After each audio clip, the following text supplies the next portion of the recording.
Okay, so hello everyone, welcome back to another episode of AI and Oats, which is my daily show where I answer some AI questions and talk about some pieces of AI news. But firstly, very quickly, welcome if you're new. Who am I? Well, my name is Alistair. This is my YouTube channel where I talk about Claude Code and Codex for knowledge work and business use cases.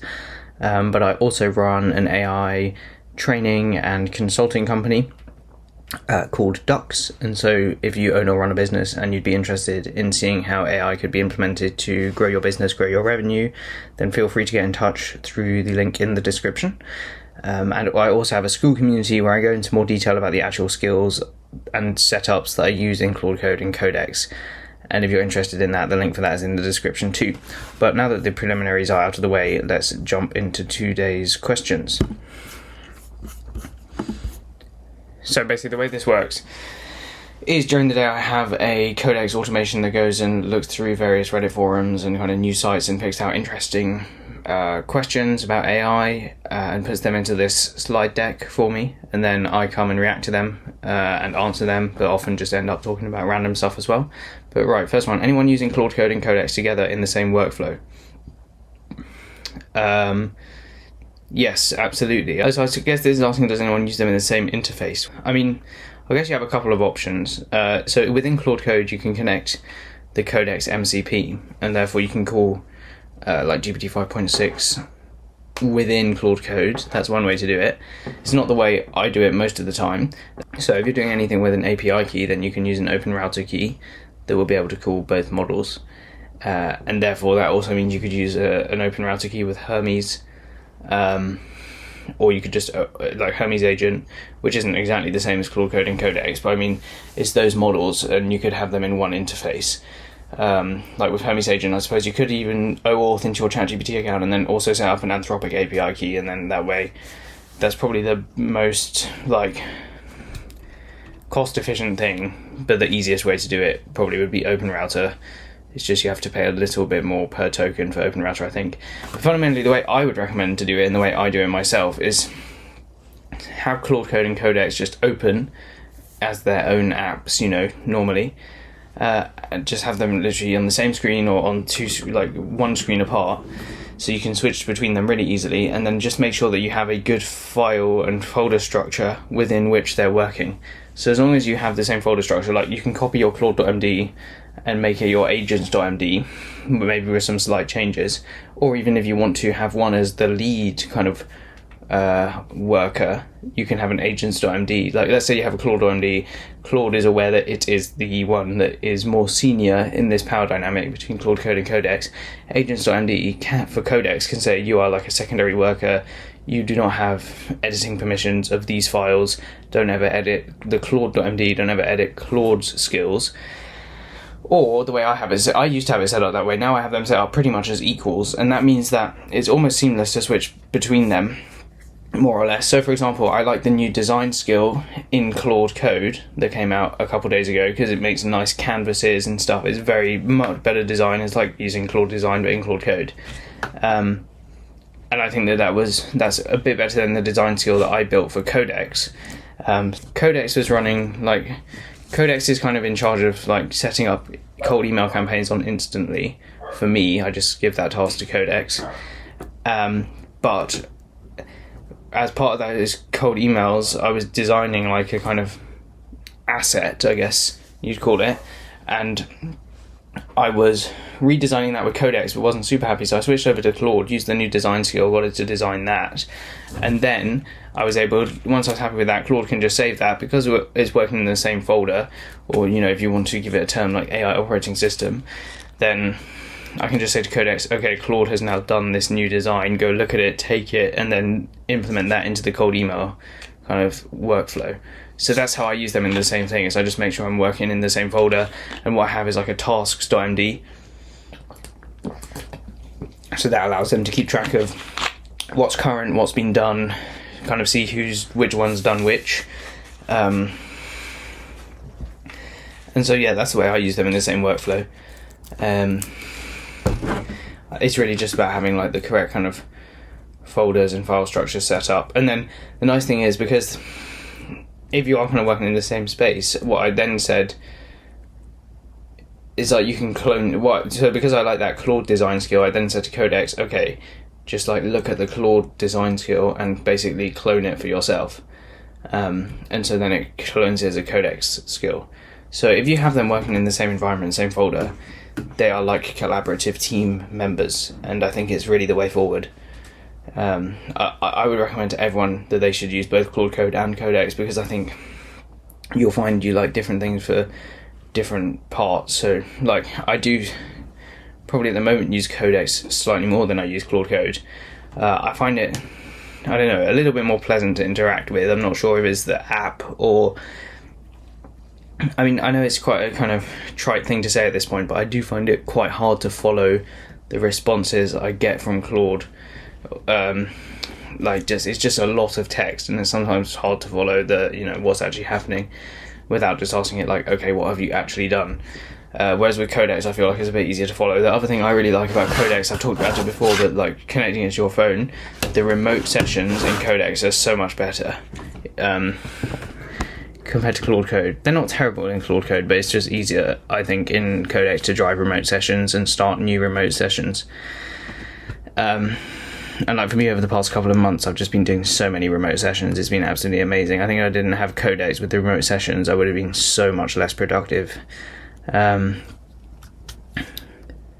yeah, I'd say use them, and to use them in the same workflow, just make sure you've got like the folder structure set up appropriately for them both to be working in it and have the correct context by being in the same folder structure. Welcome to the AI crisis in math, or maths as I would say, being English. I think this is interesting. So I'm not a mathematician, but my dad is a mathematician, so I therefore get to see how, like, Codex in particular, he's a big fan of Codex, but he uses Claude as well, but I'd say he uses Codex more, so I get to see how kind of these agentic harnesses are being used for academic research in maths by observing my dad. And so I think this is, I mean, generally the point here this is in reference to is like, I can't remember if it was 10 or something, like century-old maths problems were solved by, I think it was GPT 5.6 or maybe GPT 6 before, like, but unreleased. And I guess, and to link it back to my dad, in the context of my dad, like, he has published, I don't know, like 6 times the amount of papers this year because of using Codex and that sort of stuff compared to what he normally would. I think that's what he was saying. And so I guess what this is an interesting example, I think, and I guess this is why maybe you're calling it, maybe the post is calling it a crisis. Is that, yeah, I mean, I think it's exemplary of sort of exponential growth and the effect of exponential growth, and humans are very bad, I believe, at conceptualizing exponential growth and its impact, because if you think about it, there essentially was just a switch. Like with exponential growth, the quality is just going up and up and up, well, exponentially, obviously, and that means there was just a switch where it was like, okay, now it can solve all these problems for maths. And so I guess you then apply that to, okay, well, if the rate of growth is exponential, then before we know it, there'll be another industry where it just goes, okay, and now it solves all the problems. And maybe I'm being a little bit too idealistic or optimistic about the effect of AI, but I'm not sure I really am. And I guess the kind of existential crisis element of this is like, well, that's just almost a sort of a flip of a switch moment, and then I'm not going to say it's made mathematicians redundant, but, it's solved significantly more maths problems, or not significantly more, but it just solved a bunch of maths problems that loads of humans had been struggling to solve for a long time. So what happens when it then, starts applying that to, and I mean, I'm sure there's many positive things, whether it then applies that to physics or something and finds a way to generate energy far more efficiently, brilliant. And then I guess obviously what if it applies that to medicine and then, starts finding, I mean, I think just the other day there was a kind of evidence of a successful personalized treatment or drug or something for skin cancer or something like that. I'm not sure. I didn't read the story closely. I think it was related to AI in the research, but maybe not. I don't know. And so I guess what happens as this wave sweeps through the various fields of like human work and human exploration, swathes of sort of the tasks of many humans are then just solved to some degree. And so what happens next? But then I guess the flip side of that is, like for mathematicians, there's far more to being like a mathematical researcher than just solving the maths problems, I suppose. There's, teaching other people about it. That's a large part of it. And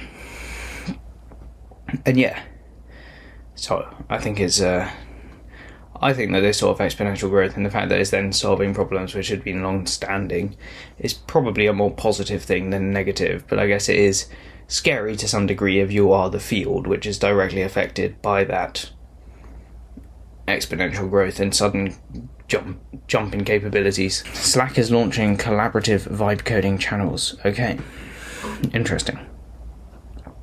So I guess that lets people vibe code together. Fair enough, makes sense. I feel like that's what Jack Dorsey's new company does as well. Buzz. I haven't tried it out. Yeah, I think it's interesting. I don't know if I have a whole lot to add to that, to be honest.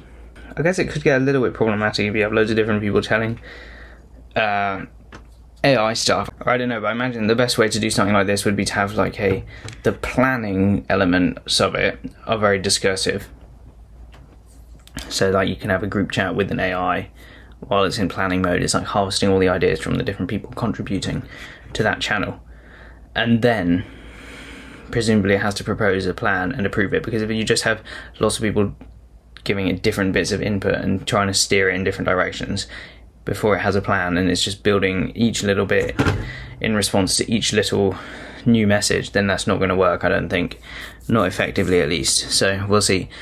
But I mean, in terms of like collaborative vibe coding, whatever that means, I mean, I do think eventually you'll just be on calls with AI at some point, probably, and it will build stuff. Or not necessarily, either you're on a call, like calling the AI, like having a video call with it or something, a bit like ChatGPT voice mode, but as a team. I think that's possible.